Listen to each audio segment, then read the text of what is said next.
నమస్కారం అండి. నమస్తే తల్లి. ఓం నమో వెంకటేశాయ. వెంకటాద్రి సంస్థానం బ్రహ్మాండే నాసికించిన వెంకటేశ సమోదేవో నా భూతో నా భవిష్యతి. ఇప్పుడు ఈ గ్రహాల మార్పుల వల్ల ఏవో రాబోతున్నాయని, మొన్న రీసెంట్గా బ్రహ్మంగారి ఇల్లు కూలింది అని, అంటే ఎక్కడ ఏ మూలన ఏం జరిగినా కూడా దాన్ని ప్రతి ఒక్కదానికి లింక్ చేసి దానివల్ల ఏదో దుష్ప్రభావాలు రాబోతున్నాయి, దీనివల్ల ఇబ్బందులు పడబోతున్నారని చెప్తున్నారు. మరి ఈ 2026 మనమైతే ఉగాది నుంచి చూసుకుంటాం, కానీ ఆంగ్ల నూతన సంవత్సరం రాబోతోంది. దీని ద్వారా మనకు ఉగాది వరకు ఈ మధ్యకాలంలో ఎలా ఉండబోతోంది, గ్రహాలు రాశుల పరంగా చూసుకుంటే, పంచభూతాల పరంగా చూసుకుంటే, తర్వాత మనకి సంవత్సరం మారిన తర్వాత ఎలా ఉండబోతోంది. 20 నిమిషాలు ఆడుకుందామనే ప్రయత్నం చేసిన నీకు ఇప్పుడు చిన్న ఫినిషింగ్ టచ్ ఇస్తా. అసలు నువ్వు జనవరి 1కు ముందు నా దగ్గరికి ఇంటర్వ్యూకి ఎందుకు వచ్చినావు? ఎందుకు రావు? ఉగాది కదా నువ్వు రావాలి. ఉగాదిది సపరేట్, అప్పుడు కొత్త పంచాంగం దృష్ట్యా ఇది సపరేట్. క్వశ్చన్ లేదు. ఎందుకని? తప్పు. దీనికి ఆన్సర్ చెప్పినాకనే ముందరకు పోవాలి మనం. ఉగాది 2026 మార్చి 19 నాడు శ్రీ పరాభవన సంవత్సరం వస్తుంది. దానికి కదా మనం పంచాంగం తీసుకోవాలి. నేను ఎందుకు ముందుగా వచ్చానంటే నేను దానికి ఆన్సర్ చెప్తా. మీరు ఎట్లాగో బిజీ పూజల్లో, మళ్ళీ నాకు అవకాశం దొరుకుతుందో లేదో తెలియదు. కాదు కాంపిటీషన్ జీవితములో నిన్ను నువ్వు నిలబెట్టుకోవడానికి కొత్తదనాన్ని ఎంచుకొని నిన్ను నమ్ముకున్నటువంటి ఓనర్కు నీ పూర్తి కర్త కర్మ క్రియ నీ రిజల్ట్ను ఇవ్వడానికి నువ్వు చేస్తున్నటువంటి ఒక ప్రయత్నం, నిన్ను నువ్వు జనాల్లో కొత్తగా ప్రొజెక్ట్ చేసుకోవడానికి చేస్తున్నటువంటి ప్రయత్నం. అదే ప్రయత్నం వేణుస్వామి చేసిండు కామాఖ్య విషయంలో. అమ్మా ఇట్లొచ్చారా? అర్థమైందా? కాబట్టి జనాల్లో కొత్తదానంలో కొత్తగా వస్తే నువ్వు గదే యాంకరింగ్ నేర్చుకున్నావు, గాయన గదే అడ్వకేట్ చదువుకుండు, గా టీవీ ఛానల్ గదే చేసింది. మరి గా టీవీ ఛానల్ ఏమో ప్రైమ్ టైమ్ స్లాట్ 2 లక్షలు ఎట్లా పోతుంది? మనకి వాళ్ళ చిన్న ఛానల్ 2000 ఎందుకు పోతుంది అంటే, వాళ్ళు కష్టపడడానికి వాళ్ళు చేసిన స్టింగ్ ఆపరేషన్లు కావచ్చు, వాళ్ళు జీవితాన్ని నాశనం చేసిన విధానం కావచ్చు, వాళ్ళకి ఆ పేరు వచ్చింది. సో అట్లనే వేణుస్వామి కష్టపడి ఈ స్థాయికి రావడానికి వేణుస్వామికి అంటూ ఒక బ్రాండ్ ఉన్నది. సో రెండవది, ఇదే సంవత్సరం ఇదే ఛానల్లో 2025 శివ అనే ఒక యాంకర్ కు నేను ఇంటర్వ్యూ ఇచ్చిన. అందులో చాలా విషయాలు చెప్పిన. ఏమేం చెప్పిన? ఈ సంవత్సరము రైలు ప్రమాదాలు ఎక్కువ అని చెప్పిన, విమాన ప్రమాదాలు ఎక్కువ అని చెప్పిన. చెప్పంగా వెనకకించి వచ్చి వీనికి పని పాట లేదు, వీడు పొద్దుగాలు లేస్తే ఇటువే మాట్లాడతాడు అని తిట్టిరు నన్ను. మరి అయినప్పుడు ఒక్కడన్నా పెట్టడేంద్రా? పెట్టాలే కదా. ఎందుకు పెట్టారు అంటే, చివరికి జ్యోతిష్యం చెప్పుకునే స్వేచ్ఛ కూడా మా బొందకు లేకుండా చేసిరు. జ్యోతిష్యంలో అరే ఇప్పుడు నా సొంత కవిత్వం కాదు, ఎవరిని అడిగినా చెప్తారు. ఈ సంవత్సరం గురువు అధిపతి కమాండర్ కేతువు అన్ని క్లియర్గా ఉన్నాయి. కేతువు అంటే మోక్షకారకుడు, భక్తికారకుడు. ఈ సంవత్సరం 2026లో ఎక్కడైతే జనాలు గుమిగూడు ఉంటారో అక్కడ ప్రాబ్లమ్స్ వస్తాయి. అది రేపు జరగబోయేటువంటి పుష్కరాలు కావచ్చు, రేపు జరగబోయే సమ్మక్క సారక్క పండగ కావచ్చు, లేకపోతే దేవాలయాల్లో ముక్కోటి ఏకాదశి కావచ్చు, ఎక్కడైతే భక్తి భావం ఉంటుందో అక్కడ చాలా పెద్ద పెను ప్రమాదాలు సంచలనాలు జరుగుతాయని శాస్త్రం చెప్తుంది. శాస్త్రం చెప్పినప్పుడు ఆ శాస్త్రాన్ని వేణుస్వామి చెప్తున్నాడు.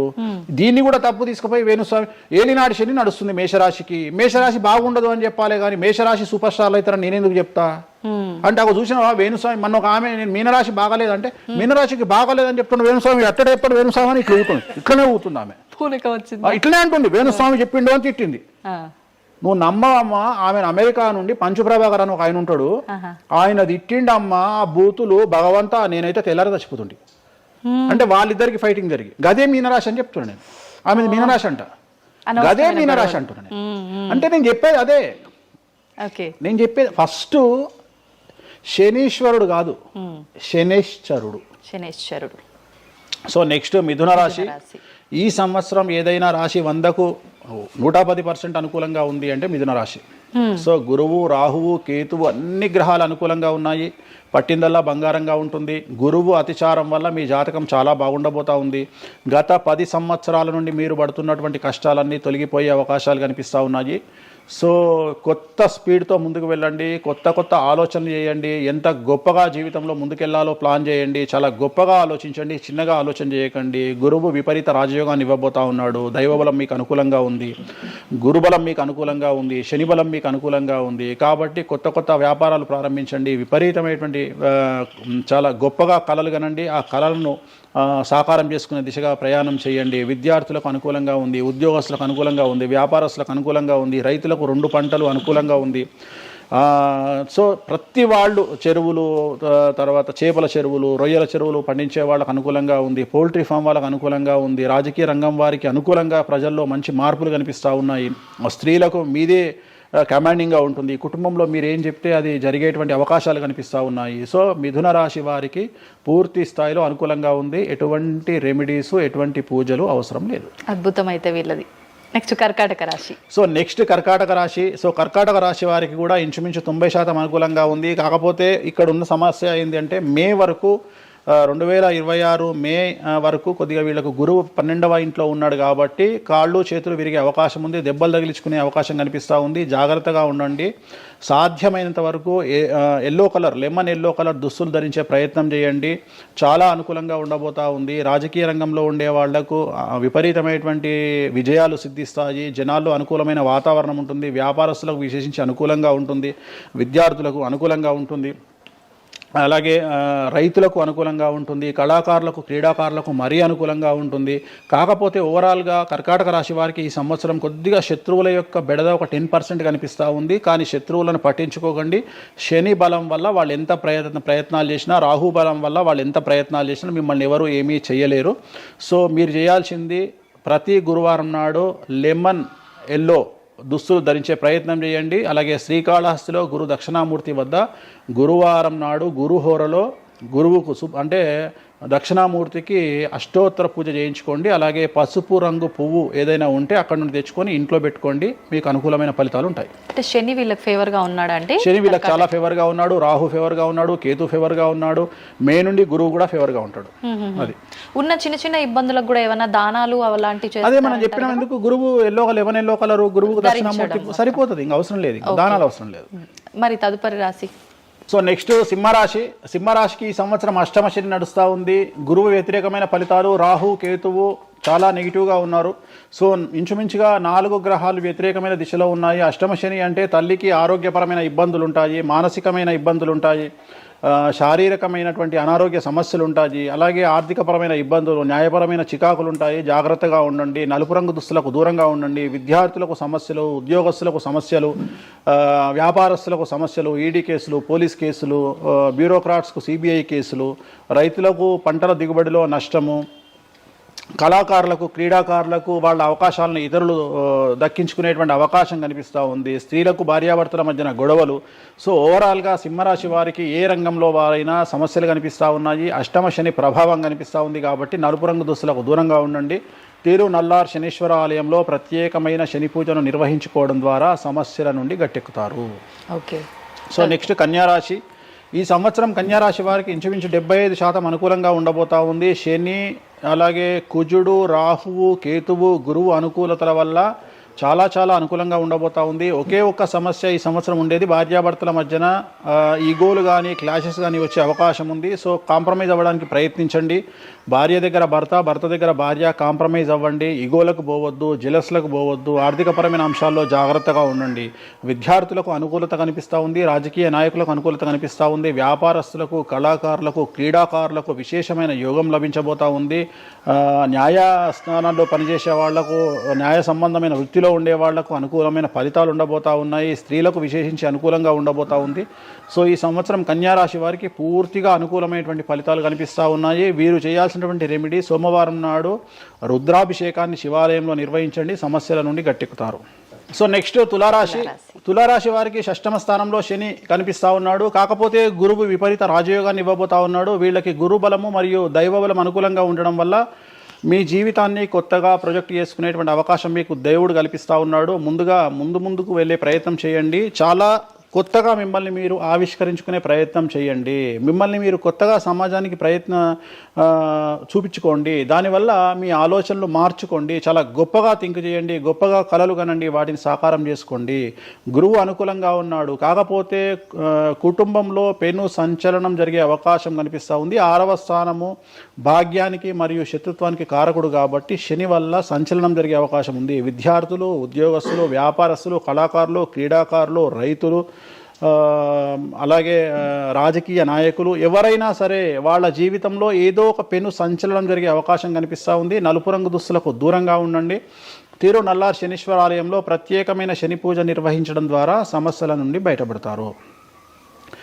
నెక్స్ట్ వృశ్చిక రాశి వారికి అర్ధాష్టమ శని వెళ్ళిపోయింది. శని గురువులు అనుకూలంగా ఉన్నారు, రాహు కేతువులు అనుకూలంగా ఉన్నారు. కళాకారులు, క్రీడాకారులు, ఉద్యోగస్తులు, విద్యార్థులు, వ్యాపారస్తులు, రైతులు, రాజకీయ నాయకులు, స్త్రీలు, అన్ని రంగాల వారికి పూర్తిగా 100కి 100% అనుకూలంగా ఉన్నటువంటి రాశి వృశ్చిక రాశి. పూర్తి స్థాయిలో విశాఖ 4, అనురాధ 1, 2, 3, 4, జ్యేష్ఠ 1, 2, 3, 4, 9 పాదాల వారికి విశేషించి రాజయోగంగా భావించాల్సి ఉంటుంది. మే వరకు విపరీత రాజయోగం కనిపిస్తూ ఉంది. మే తదుపరి కూడా అనుకూలమైన ఫలితాలను పొందుతారు. కాబట్టి వీరికి ఎటువంటి రెమెడీసు, ఎటువంటి పూజలు అవసరం లేదు. చాలా గొప్పగా కళలు కనండి, మీకున్నటువంటి కళలను సాకారం చేసుకోండి, మీకు ఎటువంటి రెమెడీస్ కూడా అవసరం లేదు. నెక్స్ట్ ధనుసు రాశి వారికి అర్ధాష్టమ శని నడుస్తూ ఉంది. అర్ధాష్టమ శని అనేటువంటిది డబ్బులను అధికంగా ఇచ్చి ఆ డబ్బుల ద్వారా సమస్యలు తెచ్చేటువంటి ఒక పరిస్థితి. అంటే డబ్బులు లేకపోతేనే సమస్యలు అంటారా? డబ్బులు ఉంటే కూడా సమస్యలు. డబ్బులు ఉన్నప్పుడు వాటిని మనం ఖర్చు చేసే విధానంలో సమస్యలు, వాటిని మనం ఎలా సమాజంలో ఖర్చు పెట్టబోతున్నామనే సమస్యలు ఏర్పడేటువంటి అవకాశం ఉంది. కాబట్టి మీరు ఇన్వెస్ట్మెంట్ చేయడంలో కానీ, అప్పులు ఇవ్వడంలో కానీ, ఎవరికైనా అప్పులు ఇవ్వడంలో కానీ, చిట్టీలు వేయడంలో కానీ, సహాయం చేయబోయేటప్పుడు కానీ జాగ్రత్తలు తీసుకోండి. ఎటువంటి పరిస్థితుల్లోనూ డబ్బులు ఎవరికి ఇవ్వవద్దు. సో ధనుస్సు రాశి వారికి డబ్బు పరంగా సమస్యలు ఏర్పడే అవకాశం ఉంది. రాక డబ్బులు వచ్చినాయి కాబట్టి తీసుకెళ్ళి వేరే వాళ్ళకి ఇచ్చి మోసపోయే అవకాశాలు కనిపిస్తూ ఉన్నాయి. ఈ ఒక్క విషయంలో ధనుసు రాశి వాళ్ళు జాగ్రత్తలు తీసుకుంటే విద్యార్థులకు, ఉద్యోగస్తులకు, కళాకారులకు, క్రీడాకారులకు, రాజకీయ నాయకులకు, స్త్రీలకు, వ్యాపారస్తులకు, రైతులకు, అన్ని రంగాల వారికి ఈ సంవత్సరం అనుకూలంగా ఉంటుంది. ఓన్లీ మీరు చేయాల్సిన రెమెడీ నలుపు రంగు దుస్తులకు దూరంగా ఉండండి. తిరునల్లార్ శనీశ్వర ఆలయంలో ప్రత్యేకమైన శని పూజ నిర్వహించడం ద్వారా సమస్యల నుండి గట్టెక్కుతారు. నెక్స్ట్ మకర రాశి వారికి ఈ సంవత్సరం చాలా అనుకూలంగా ఉంది. ఈ సంవత్సరం అండర్లైన్ చేయాల్సిన విషయం ఏమిటంటే మకర రాశి వారికి భార్యాభర్తల మధ్యన గ్యాప్ ఏర్పడేటువంటి అవకాశం ఉంది. గొడవలు వచ్చే అవకాశం ఉంది. ఈగోస్ వల్ల కానీ వేటి వల్ల అయినా సమస్యలు వచ్చే అవకాశం ఉంది. అది కాకుండా విద్యార్థులకు అనుకూలతలు ఉంటాయి, ఉద్యోగస్తులకు అనుకూలతలు ఉంటాయి, రైతులకు 2 పంటల దిగుబడి రాబడి ఉంటుంది. అలాగే రాజకీయ నాయకులకు సమాజంలో మంచి పేరు ప్రఖ్యాతులతో పాటు పదవులు సిద్ధిస్తాయి. రైతులకు 2 పంటల దిగుబడి రాబడి ఉంటుంది. వ్యాపారస్తులకు రూపాయికి 100 రూపాయల లాభం ఉంటుంది. స్త్రీలకు కోరుకున్నటువంటి ఫలితాలు ఉంటాయి. అన్ని రంగాల వారికి అనుకూలమైన ఫలితాలు మకర రాశి వారికి ఉండబోతా ఉన్నాయి. వీరు సోమవారం నాడు శివాలయంలో రుద్రాభిషేకం నిర్వహించుకున్నట్లయితే సమస్యల నుండి గట్టెక్కుతారు. సో నెక్స్ట్ కుంభరాశి వారికి ఏలినాటి శని చివరి అంకంలో ఉంది. చాలా సమస్యలు కనిపించబోతా ఉన్నాయి. కుటుంబంలో ఎవరిని తీసుకున్నా విద్యార్థులు, ఉద్యోగస్తులు, వ్యాపారస్తులు, కళాకారులు, క్రీడాకారులు, రాజకీయ నాయకులు, స్త్రీలు, ఉద్యోగస్తులు, బ్యూరోక్రాట్లు అందరికీ సమస్యలు ఉన్నాయి. వాహన ప్రమాదాలు, పోలీస్ కేసులు, కోర్టు కేసులు, ఆరోగ్యపరమైన ఇబ్బందులు, మానసికమైన ఇబ్బందులు, స్త్రీలకైతే థైరాయిడ్ సమస్యలు, పీసీఓడి సమస్యలు, గర్భసంచికి సంబంధించిన సమస్యలు, మానసికమైన ఇబ్బందులు బాధించే అవకాశం కనిపిస్తూ ఉంది. జాగ్రత్తగా ఉండండి. నలుపు రంగు దుస్తులకు దూరంగా ఉండండి. శనివార నియమాన్ని పాటించండి. సప్త శనివార వ్రతాన్ని పాటించండి. సప్త శనివార వ్రతం అంటే శనివారం నాడు శ్రీ వెంకటేశ్వర స్వామి వారికి సంబంధించినటువంటి వ్రతము. ఇది పుస్తకం మీకు మార్కెట్లో దొరుకుతుంది. తీసుకొచ్చుకొని 7 వారాల పాటు 7 శనివారాల పాటు చేయండి. సమస్యల నుండి గట్టెక్కుతారు. ఇక చివరిది లాస్ట్ది అనేటువంటిది మీనరాశి వారికి ఈ సంవత్సరం జన్మశని నడుస్తూ ఉంది. జన్మశని చాలా డేంజరస్గా ఉండబోతూ ఉంది. ఏ రంగంలో ఉండే వారికైనా ఈ సంవత్సరం సమస్యలు తప్పవు. ఆర్థికంగా, సామాజికంగా, న్యాయపరంగా, ఆరోగ్యపరంగా, వాహన ప్రమాదాలు అవ్వచ్చు, ఆర్థికపరమైన నష్టాలు అవ్వచ్చు, పోలీస్ కేసులు అవ్వచ్చు, ఇంట్లో తల్లిదండ్రులు ఒకళ్లకు ప్రాణగండాలు అవ్వచ్చు, భార్యాభర్తల మధ్యన గొడవలు అవ్వచ్చు. మరీ ముఖ్యంగా ఈ సంవత్సరం మీనరాశి జాతకులు ఉండేటువంటి ఇళ్లలో మగవాళ్లకు సంపాదన లేకుండా ఖాళీగా ఉండడం వల్ల ఆడవాళ్ళు మాత్రమే సంపాదించి, ఆడవాళ్ల ఉద్యోగంతో డబ్బులు సంపాదించి, ఆడవాళ్ళ అంటే భార్యల మీదనో, ఆడవాళ్ళ కూతుళ్ళ మీదనో, తల్లి మీదనో బ్రతికేటువంటి పరిస్థితి మగవాళ్లకు ఉండే అవకాశం ఉంది. కాబట్టి ఈగోలను చంపుకోండి. సో ఆడవారి మీద బ్రతకడానికి సిద్ధపడండి, కష్టపడండి, మానసికంగా సంసిద్ధులుగా ఉండండి. అంటే అలాంటి ఒక కండిషన్ ఈ సంవత్సరం ఉండబోతా ఉంది. ఈ ఒక్క సంవత్సరాన్ని కనుక మీరు దాటగలిగితే మీ జీవితంలో మంచి పొజిషన్లకు వెళ్తారు. సో నలుపు రంగు దుస్తులకు దూరంగా ఉండండి. రాత్రిపూట ప్రయాణాలు చేయకండి. వాహన ప్రమాదాలు జరిగే అవకాశం కనిపిస్తూ ఉంది. జన సమూహం ఉన్నటువంటి ప్రాంతాలకు వెళ్ళకండి. సో జాగ్రత్తలు తీసుకోండి. నలుపు రంగు దుస్తులకు దూరంగా ఉండండి. తిరునల్లార్ శనీశ్వర ఆలయంలో ప్రత్యేకమైన శని పూజ నిర్వహించడం ద్వారా సమస్యల నుండి బయటపడతారు. ఇప్పుడు ఈ రాశి ఫలాల్ని ఈ మధ్యకాలంలో చాలా మంది ఫాలో అవుతున్నారండి. ఇది అక్షరం అంటే పేరులో మొదటి అక్షరాన్ని బట్టి ఫాలో అవ్వాలా, లేదంటే డేట్ ఆఫ్ బర్త్ బట్టి వచ్చే రాశిని ఫాలో ఇది అవ్వాలా? పేరులో దాని సంబంధం లేదు, డేట్ ఆఫ్ బర్త్ ప్రకారం చూసుకోవాలి. రెండోది ఇది గోచారం, గ్రహచారం వేరు, గోచారం వేరు. ఇది జస్ట్ గోచారం ప్రకారం ఎలాగైతే మనము సౌరమానం ప్రకారము మనం చూసుకుంటామో అలా ఇది ఓన్లీ చాంద్రమానం ప్రకారము మీ నక్షత్రం ప్రకారం చూసుకోవాల్సిందే. మళ్ళీ వ్యక్తిగతమైన జాతకం వేరు. అంటే ఒక 3-4 రాశులు మినహాయించి అన్ని రాశుల వరకు కొంచెం ఇబ్బందికర పరిస్థితులే ఉన్నాయి. దానికి మీరు చెప్పిన రెమెడీస్ చేసుకుంటే సరిపోతుంది. ధన్యవాదాలండి, చాలా చక్కగా వివరించారు. ఓం నమో వెంకటేశాయ.